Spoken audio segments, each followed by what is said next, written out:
भाषाई कौशलों से संबंधित विकार।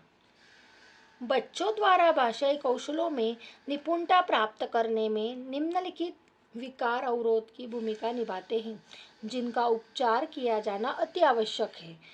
पहला विकार है अफेज्जा। भाषा एवं संप्रेषण अधिगम अशक्तता के अफेज्जा कहा जाता है। इससे पीड़ित छात्र मौखिक रूप से सीखने एवं अपने विचारों को अभिव्यक्ति प्रदान करने में कठिनाई का अनुभव करते हैं। सामान्यतः मस्तिष्क में किसी प्रकार की क्षति से यह विकार उत्पन्न होता है।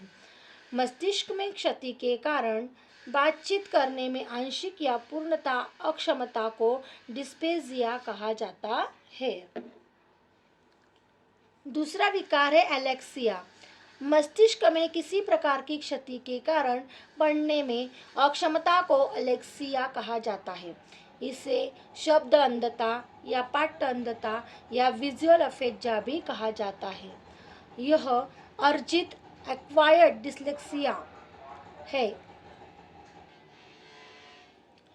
एलेक्सिया के कारण अफेज्जा एवं डिस्ग्राफिया जैसी अधिगम अशक्तता होना भी संभव है, किंतु प्रत्येक स्थिति में यह आवश्यक नहीं।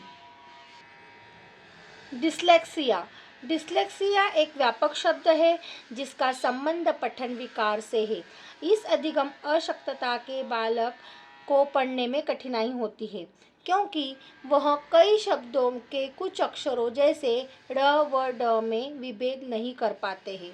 डिस्लेक्सिया में पीड़ित बच्चा बड़ा और बड़ा जैसे शब्दों में अंतर नहीं कर पाते हैं। चौथा विकार है अप्रेक्सिया। अप्रेक्सिया एक ऐसा विकार है जिसके कारण व्यक्ति मांसपेशियों के संचालन से संबंध सूक्ष्म गति कौशल जैसे लिखने, चलने, टहलने, बोलने में निपुण नहीं हो पाता। यह मस्तिष्क के सेरेब्रम में क्षति के कारण होता है। अप्रेक्सिया का ही एक प्रकार डिस्प्रेक्सिया है, जिसमें व्यक्ति मस्तिष्क में क्षति के कारण सूक्ष्म गति कौशलों में निपुण नहीं हो पाता। वह हाथ एवं आँखों के बीच समन्वय एवं संतुलन स्थापित नहीं कर पाता। डिस्प्रेक्सिया तंत्रिका तंत्र संबंधी विकार है, जिसे सेंसरी इंटीग्रेशन डिसऑर्डर कहा जाता है। डिस्ग्राफिया। डिस्ग्राफिया लिखने संबंधी अशक्तता को कहा जाता है। इसमें या तो बच्चा ठीक से लिख नहीं पाता अथवा उसकी लिखावट ठीक नहीं हो पाती। सामान्यतः इसका कारण हाथ, हथेली या अंगुलियों संबंधी कमियां होती हैं। इसके अतिरिक्त मस्तिष्क संबंधी कुछ विकारों के कारण भी यह अधिगम अशक्तता संभव है।